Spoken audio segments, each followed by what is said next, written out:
Hi again, everyone, and I'm here to share another book with you. And this is one of my very, very favorites.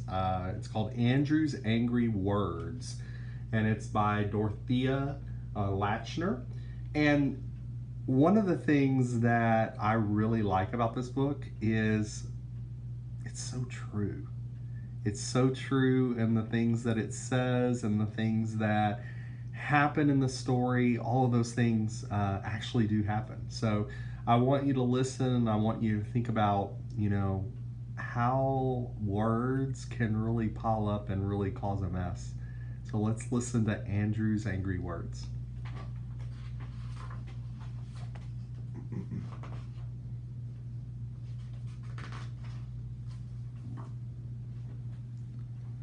When the phone rang, Marion yelled, "I'll get it!" She ran through the living room and she didn't see her little brother until it was too late.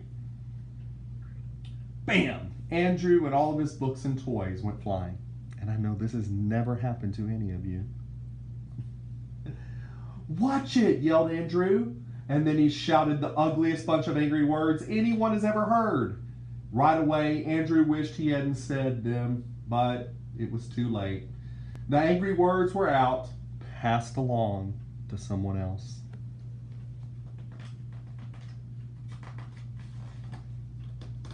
Marion talked on the phone with Ted, the baker's son.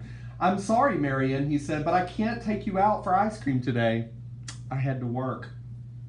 Marion was very disappointed, and before she knew it, she yelled all the angry words through the phone at Ted. "This is terrible," Andrew said to himself. "I've got to catch those words." And he jumped up and ran around to the corner to Ted's house. But it was too late. Ted was upset because Marion had been so angry with him. He jumped on his bike and rode off. But soon those angry words came rushing out of the bottom of his lungs and went flying right through the open window and into a room where a poet was deep in thought. When the angry words crashed in and interrupted his thoughts, he was furious. "Oh, no, I've lost my rhyme." A few minutes later, just as his rhyme was coming back to him, a motorcycle roared by and whipped it out of his head again. So the poet leaned out the window and screamed those angry words at the man on the motorcycle.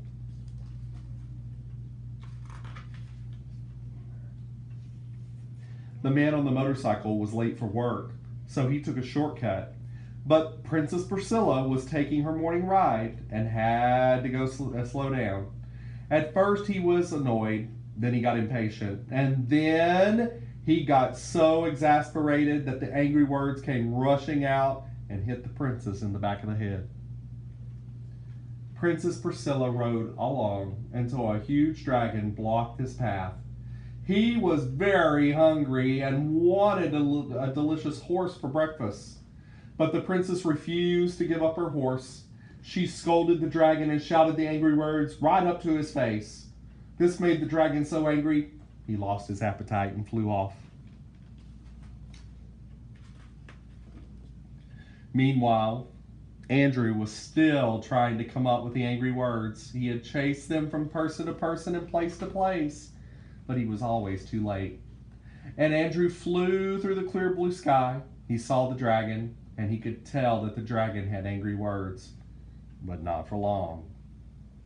Without his breakfast, the dragon was getting hungrier by the second, and the hunger was making him more and more angry. He flew over the bay and saw the fisherman with a basket of fresh fish. The dragon hated fish, but he was furious with the fisherman anyway because the fisherman had food while his own stomach was empty. So he roared those angry words at the fisherman.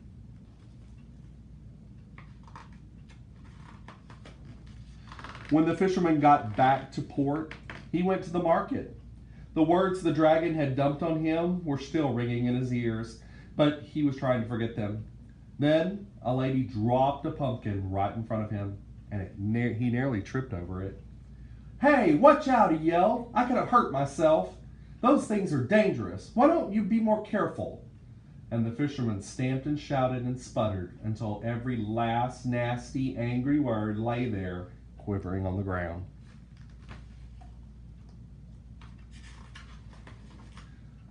Stop being so dramatic, said the lady calmly. Then she scooped up the angry words, rolled them in a ball, shoved them in an old potato sack, tied the sack tightly, and threw them into the ocean.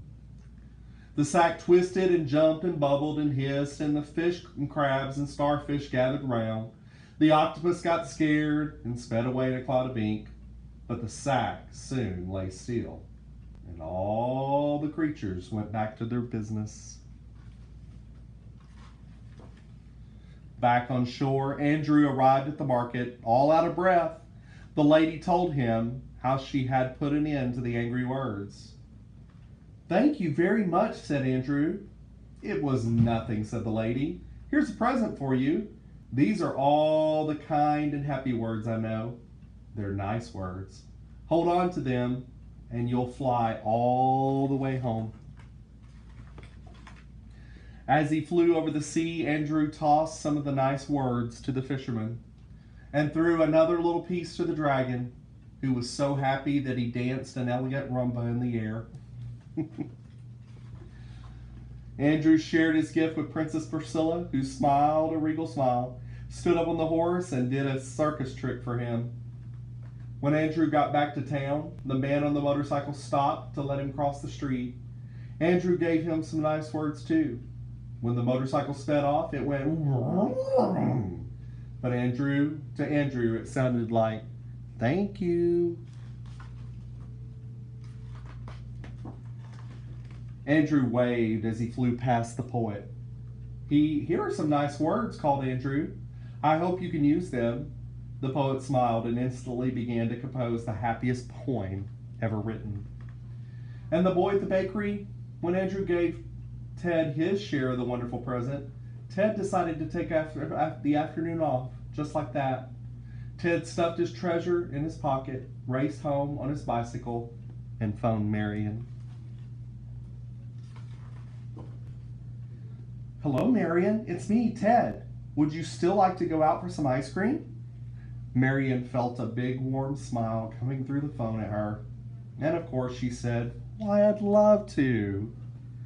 When Andrew got home, he told Marion all about his magic present. "Look, Marion, I've broken off lots of pieces, and yet there's an even bigger piece here than it used to be. What shall I do with it?" "Well, I think you better keep it in a safe place," she said, "just in case those angry words ever come back. And Andrew, I'm sorry I knocked you over this morning." So Andrew put the nice words into the cupboard by the bed. That was a long time ago, and the angry words still haven't come back. Wow. That's a powerful story and something to really, really think about. I want you to think about how your words impact other people and how what you say and how you say it impacts other people. And that's adults, that's kids, that's everybody. When someone lashes out at us, our tendency is to lash back. And sometimes we just need to stop,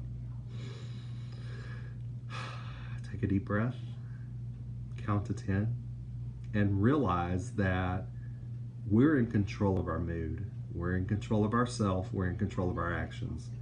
And if we can realize that, we can be much better people.